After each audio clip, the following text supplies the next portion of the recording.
selanjutnya dalam rangka mensyukuri nikmat, ya nikmat umur ini, maka berapapun kita masih kuat, masih sehat, masih segar, tapi hendaklah kita ingat bahwa sewaktu-waktu umur kita ini akan selesai, manakala kita berjumpa dengan ajal atau kematian. Bagaimana Allah berfirman, kullu nafsin dha'iqatul maut, tiap yang bernyawa pasti akan merasakan mati. Surat Al-Ankabut ayat yang ke-57. Karena kematian itu bisa menimpa siapa saja, kapan saja, dan di mana saja.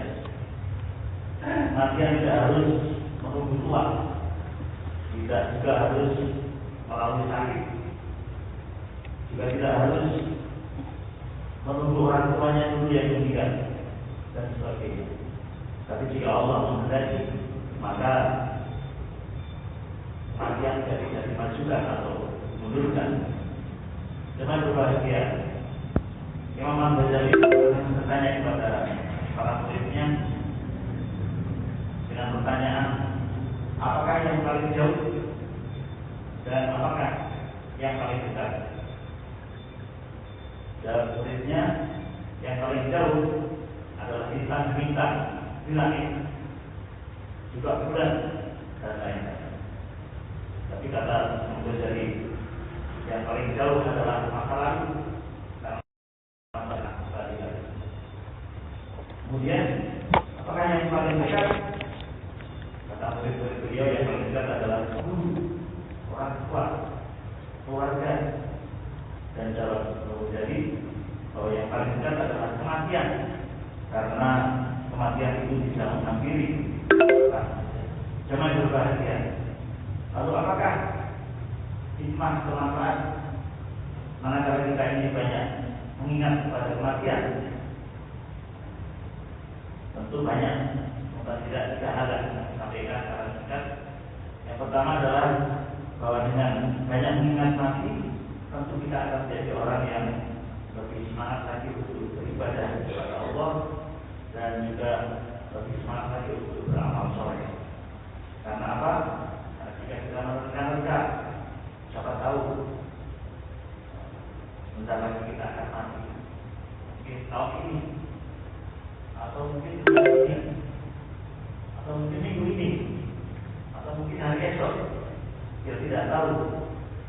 Maka dengan begitu semangat kita untuk beribadah akan lebih kuat lagi, semangat kita untuk beramal soleh akan lebih kuat lagi. Jemaah berbahagia. Kita berpikir, siapa tahu bahwa sholat subuh ini merupakan sholat yang terakhir yang bisa kita persembahkan kepada Allah, dan kita tidak tahu apakah nanti kita masih bisa menunaikan sholat subuh dan seterusnya. Itu menjadikan kita lebih semangat lagi untuk beribadah, lebih baik lagi untuk beribadah. Seorang tokoh sufi, Sufyan Ats-Tsauri, dia itu punya 2 kamar di dalam rumahnya, 2 kamar pribadi. Kamar yang pertama ya kamar seperti kita, ada ranjang, ada meja dan seterusnya. Nah, kamar yang kedua itu unik.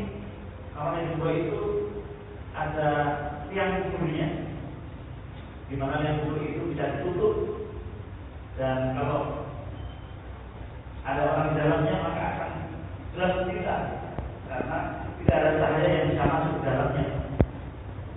Kata beliau, kalau saya sedang malas beribadah, maka saya akan masuk ke dalam liang kubur yang saya buat di kamar saya, dan saya tutup di atasnya sehingga gelap gulita, dan kemudian saya bisa merasakan betapa suhunya seolah-olah saya itu sudah dijemput oleh kematian. Cuma berbahagia. Mungkin di antara kita juga punya cara tersendiri bagaimana supaya kita ini banyak mengingat mati. Misalnya saya tahu Ustaz Jadi dia punya kain kafan yang selalu beliau simpan, dan kalau dilihat juga kitabnya, karena mengingatkan bahwa kain kafan ini yang nanti akan membungkus kita. Bersama dengan cerita dari beliau seperti itu. Cara kita untuk banyak ingat mati. Saya ini karena kerjanya di daerah Bantul, yang kali saya keluar rumah saya lewatkan rakyat.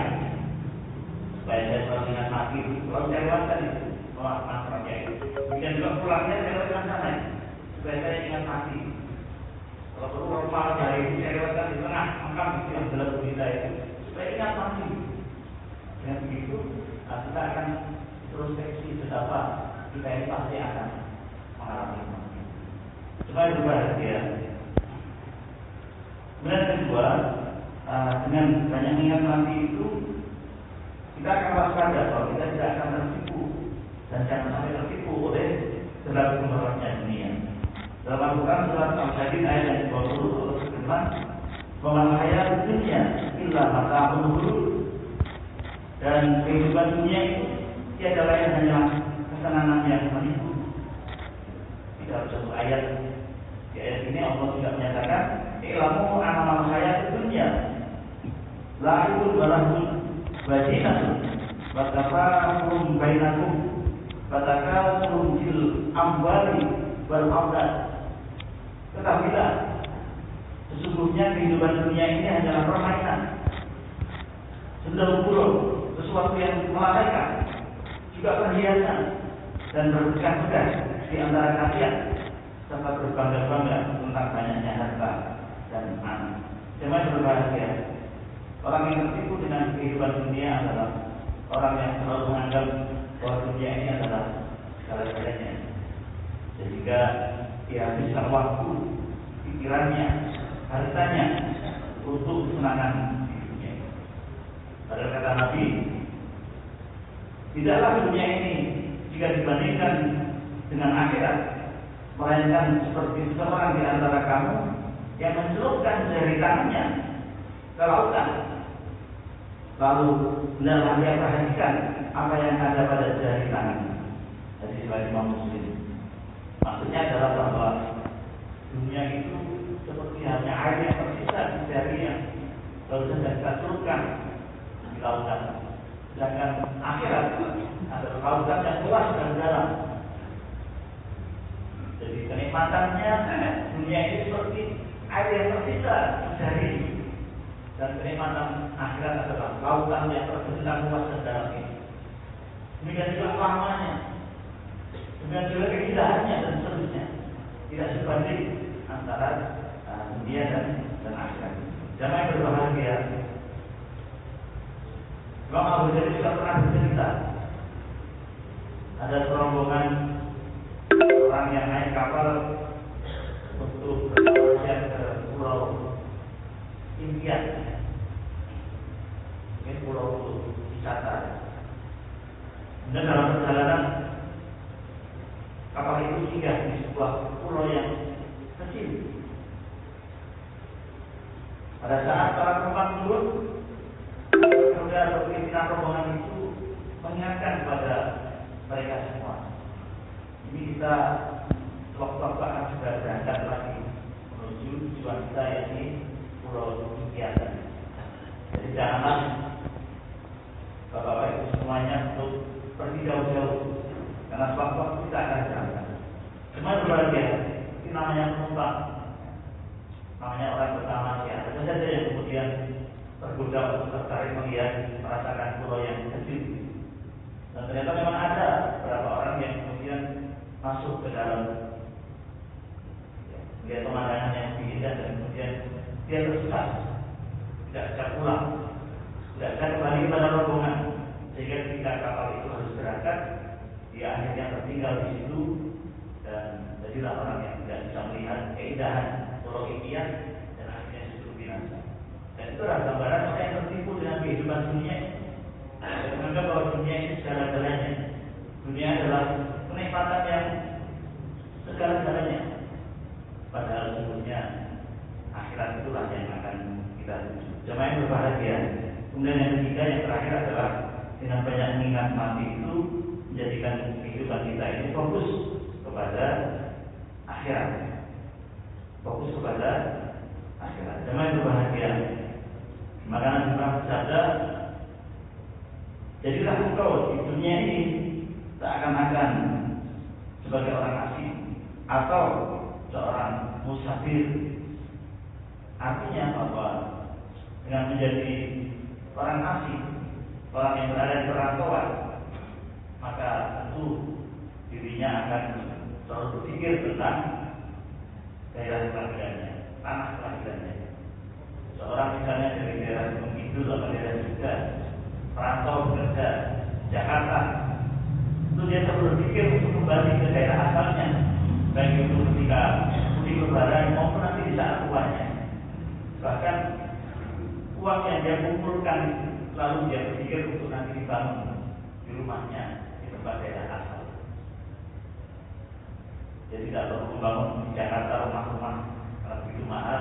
Dia berpikir pokoknya saat dia akan. Demikian juga kehidupan di dunia ini. Kita dalam berpikir bahwa kita nanti akan pulang kehadirat Allah Subhanahu wa Ta'ala, sehingga apa yang sudah dianugerahkan oleh Allah Subhanahu wa Ta'ala itu kita maksimalkan untuk meraih kebahagiaan kampung akhirat. Berarti fima ataqallahu darul akhirah pada tanah sebagai dunia. Dan carilah olehmu apa yang telah anugerahkan Allah kepada baik kepandaian, keahlian, harta yang dapat kamu peroleh, jabatan, kehormatan, itu untuk meraih kebahagiaan kampung akhirat, yaitu surga. Hanya dengan catatan jangan kau lupakan kebahagiaan di dunia.